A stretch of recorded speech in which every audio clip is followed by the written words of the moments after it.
ya.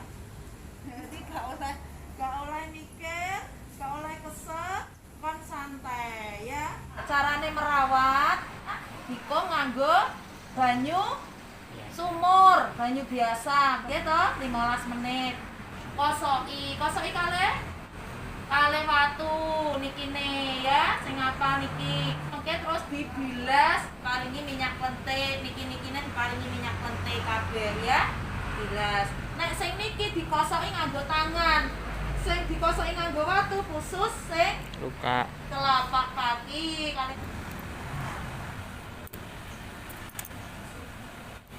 Gak kerasa ya, Mbak? Ya wis ora krasa iki jaringan mati kok.